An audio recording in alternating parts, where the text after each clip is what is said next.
दिल्ली में मेयर चुनाव हुए 3 महीने से भी ज्यादा बीत चुके हैं, लेकिन अभी तक 3 बार के बाद भी दिल्ली को अपना मेयर नहीं मिल पाया है। और इस बार सुप्रीम कोर्ट ने 22 तारीख को एक बार फिर से मेयर चुनाव की तारीखों का ऐलान किया है और एलजी को एक नोटिस जारी करते हुए साफ तौर पर कहा है कि इस बार जो मनोनीत सदस्य हैं वो वोट नहीं डाल सकते। इस सिलसिले में अभी मैं मौजूद हूँ राजधानी दिल्ली के कनॉट प्लेस इलाके में। यहाँ पर कुछ लोग मौजूद हैं, इनसे मैं जानने की कोशिश करूंगा कि इस बार क्या दिल्ली वालों को अपना मेयर मिलेगा या नहीं। इनकी राय जानने की कोशिश करेंगे। क्या नाम है सर आपका? राजेश। दिल्ली में 3 बार से भी ज्यादा जो है मेयर नहीं मिल पाया, चुनाव रद्द हो चुके हैं, तो क्या लगता है इस बार 22 तारीख को जो चुनाव होंगे उसमें दिल्ली वालों को अपना मेयर मिल पाएगा? ये 2 महीने से ज्यादा हो चुके हैं चुनाव हुए, जनता ने अपना मत दे दिया, लेकिन बीजेपी और आम आदमी पार्टी की इस नूरा कुश्ती में 2.5 महीने से पिछले जनता सिर्फ परेशान हो रही है, कामकाज ठप पड़े हैं। तो कहीं ना कहीं इनकी नूरा कुश्ती में जनता पिस रही है। अब सुप्रीम कोर्ट का भी फैसला आ गया तो देखना ये होगा कि जो अब चौथी बैठक होगी, जो डेट भी आ गई है 22 तारीख को, तो शायद उसमें दिल्ली वासियों को अपना मेयर मिल जाए, तो कामकाज भी शुरू हो जाएंगे मुझे लगता है। तो सुप्रीम कोर्ट ने एलजी को एक नोटिस भेजा है जिसमें ये कहा गया है कि जो मनोनीत सदस्य हैं वो इस बार वोट नहीं डाल सकते, तो इसको कैसे देखते हैं? मनोनीत सदस्य को लेकर ही सारी लड़ाई थी आम आदमी पार्टी और बीजेपी में। पिछले 3 बैठक जो हुई, हंगामे की भेंट चढ़ गया, जनता का पैसा लगातार, चाहे निचले सदन की बात करें, ऊपरे सदन की, हर जगह जनता का पैसा बर्बाद होता। पिछले 3 बार बैठक होने पर यही एल्डन मैन की जो समस्या थी सबसे बड़ी, वोटिंग को लेकर बीजेपी कह रही थी कि वोट डाल सकते हैं, आम आदमी पार्टी कह रही थी एल्डरमैन वोट नहीं डाल सकते। सबसे बड़ा सवाल यही था जिसको सुप्रीम कोर्ट ने अपना फैसला सुनाते हुए कहा है कि एल्डरमैन वोट नहीं डाल सकता। तो ये जो मसला ये अब खत्म हो चुका है, तो लगता है अब दिल्ली वासियों को अपना मेयर मिल जाएगा। तो इस फैसले के बाद आम आदमी पार्टी इसका आह्वान कर रही है और कह रही है कि हमें राहत मिली है, तो क्या लगता है कि आम आदमी पार्टी के पक्ष में जाएगा इस बार मेयर चुनाव? हाँ बिल्कुल जाएगा, क्योंकि एक अगर सिंपल सी बात करें, एक कॉमन सी बात करें, हर इंसान के अंदर ये चीज थी, जब 134 सीट मिली है तो मेयर भी उनका बनेगा।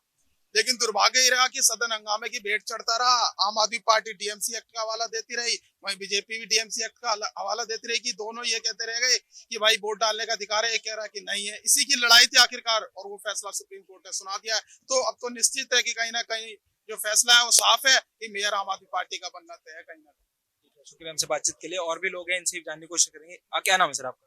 कमल। अच्छा, 3 बार से ज्यादा जो मेयर चुनाव है वो रद्द हो चुके हैं और अभी तक दिल्ली वालों को अपना मेयर नहीं मिल पाया, तो ऐसे में क्या लगता है जो अभी अगली तारीख आई है 22 फरवरी की, क्या इस तारीख को दिल्ली को अपना मेयर मिल पाएगा? मुझे लगता है कि नहीं मिल पाएगा, क्योंकि ये जो अभी मैटर हुआ था मेयर को लेकर, तो इसमें जो नॉमिनेटेड पार्षद हैं उनके वोट करने पर सवाल उठे थे, जिसका आम आदमी पार्टी ने पुरजोर सदन में विरोध किया था। भाजपा कह रही थी कि जो नॉमिनेटेड पार्षद हैं उनको अधिकार है वोट देने का, लेकिन आम आदमी पार्टी इसका विरोध कर रही थी। मामला सुप्रीम कोर्ट में गया, जो आम आदमी पार्टी से मेयर कैंडिडेट सली ओब्राय ने याचिका दायर की थी। इसके बाद सुप्रीम कोर्ट का कल फैसला आया है कि नॉमिनेटेड पार्षद मेयर के चुनाव में वोट नहीं डालेंगे। लेकिन मुझे लगता है कि इस मुद्दे को लेकर कहीं ना कहीं सदन में फिर से मामला उठेगा, और दोनों पार्टियां आपस में जिस तरीके से हंगामा कर रही थी, इस बार भी सुप्रीम कोर्ट के फैसले के बाद भी शायद वो हंगामा हो, और मुझे लगता है कि 1-2 बार और टल सकता है चुनाव।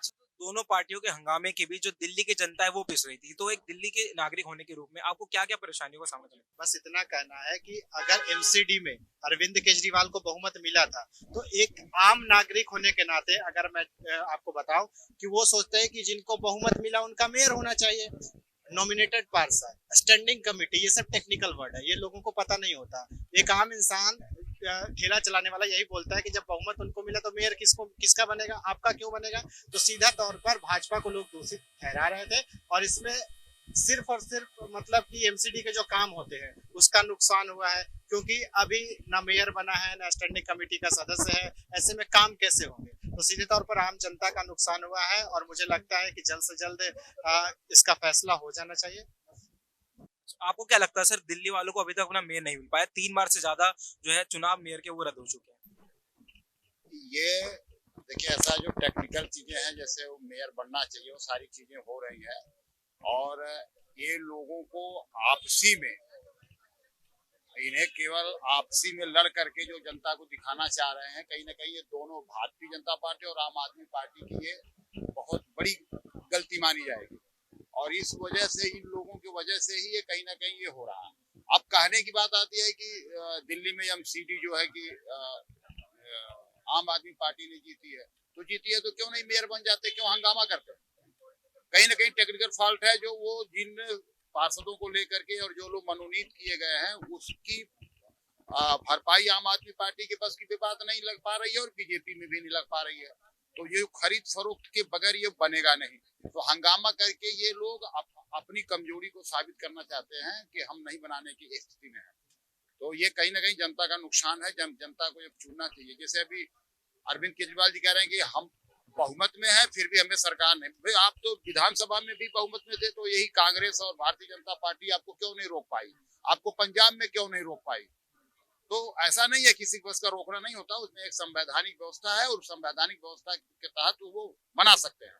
लेकिन इसमें इन दोनों की जो नोका झोंकी चल रही है, ये कहीं ना कहीं इन दोनों की कमजोरी साबित हो पा रही है। दोनों एक दूसरे से सरकार बनाना चाह रहे हैं लोग, लेकिन इनमें कुछ कमी है। वो जो दो लोगों के ऊपर जो केस चल रहा है ना, जिसको अभी उस कोर्ट पे आया था, तो वो जब तक उनका क्लियर नहीं होगा तब तक इनकी लोगों का बनना ही नहीं है। या ये लोग आपस में समझौता करें या तो इनके लोग टूट जाएं। तो ये सारी चीज विसंगतियां ये खुद पैदा किए हैं और खुद उस आसन पे नहीं है।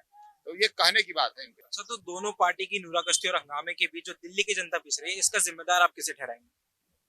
दोनों लोगों को ठहराया जाएगा। अगर बहुत बड़े लोग ईमानदार हैं, भारतीय जनता पार्टी कहती है ठीक है कि दे दो मेयर, वो बन जाए, क्या दिक्कत है? क्यों उनको लकड़ी लगा रहे हो? ये तो आदेश गुप्ता ने पहले ही बोल दिया था कि हम एमसीडी में कम सीट तो पाए हैं लेकिन सरकार हमारी ही वो बनेगी। ये उन्होंने भी बोल दिया था। तो वही ये जो टेक्निकल चीजें हैं यही थी।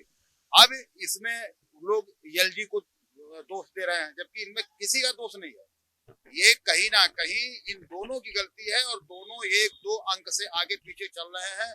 खरीद और फरोख्त होगा तभी इन लोगों का बन सकता है। बाकी जो दिल्ली की जनता है, दिल्ली की जनता तो मुफ्त खोर है, इन्हें कहाँ पता है। दिल्ली की जनता तो अब केवल उनको मुफ्त चाहिए और इस वजह से इनकी सोच क्या है? इन्हें तो 5 किलो राशन की सोच दे दी गई है, बस फ्री दे दी गई है। ये बस फ्री और 5 किलो राशन में ही मस्त है। उधर बिजली और पानी भी फ्री मिलने लगा। तो इन्हें ज्यादातर नहीं चाहिए, इन्हें बस वही चाहिए। आम आदमी पार्टी के नेता हैं दुर्गेश पाठक, उन्होंने सुप्रीम कोर्ट के फैसले को एलजी के मुंह पर एक तमाचा बोला है। तो ये एलजी के लिए ऐसे शब्द यूज किए हैं, इसको आप कैसे देखते हैं? ये पढ़े लिखे लोग हैं। इनके सीएम अरविंद केजरीवाल भी महामहिम के ऊपर आरोप लगाए थे और जिन जिन लोगों के ऊपर आरोप लगाए सबसे माफी मांग के बैठ गए।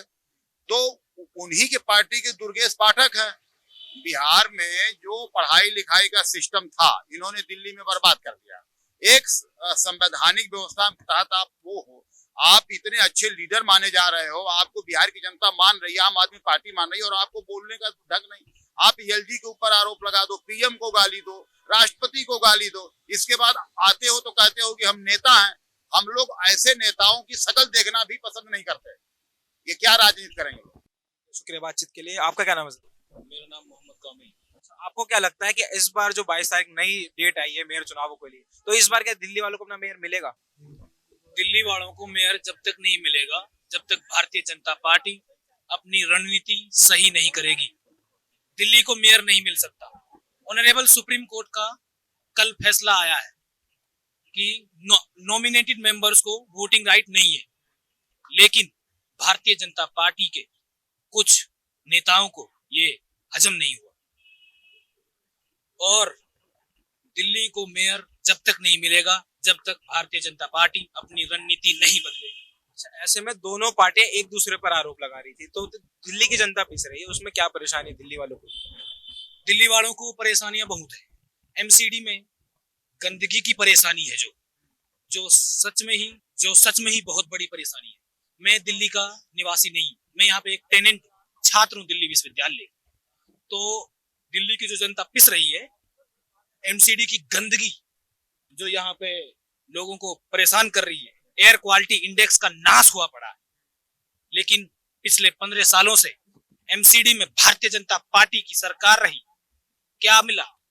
दिल्ली के निवासियों को धोखा मिला, सिर्फ और सिर्फ धोखा मिला। तो आपको लगता है आम आदमी पार्टी का मेयर बनने के बाद से जो दिल्ली की हालत है वो सुधर जाएगी? हमें विश्वास है, क्योंकि एजुकेशन पर जिस तरीके से अरविंद केजरीवाल ने कार्य किए हैं, हमें विश्वास है। आदमी का विश्वास ही देखा जाता है, जब चुना जाता है तो विश्वास देखा जाता है। दिल्ली की जनता से बहुत बड़ी भूल हो रही है पिछले 15 सालों से। दिल्ली की जनता को अब विश्वास की बात करें तो आम आदमी पार्टी के नेताओं पर ही आरोप लगे थे कि वो दूसरे पार्टी के पार्षद खरीद रहे हैं। पार्षद खरीदना भारतीय जनता पार्टी की शुरुआती रणनीति रही है। पार्षद खरीदना बेचना बीजेपी की शुरुआती रणनीति रही है। ये सिर्फ और सिर्फ एक झूठा आरोप है और कुछ नहीं है, बोगस है। शुक्रिया हमसे बातचीत करने के लिए। तो जैसा कि आपने देखा और सुना, ये थी दिल्ली की आम जनता की राय मेयर इलेक्शंस को लेकर। बहरहाल दिल्ली वालों को अपना मेयर मिलेगा या नहीं, ये आने वाली 22 तारीख को पता चलेगा। दिल्ली से मैं न्यूज के लिए विशाल सिंह।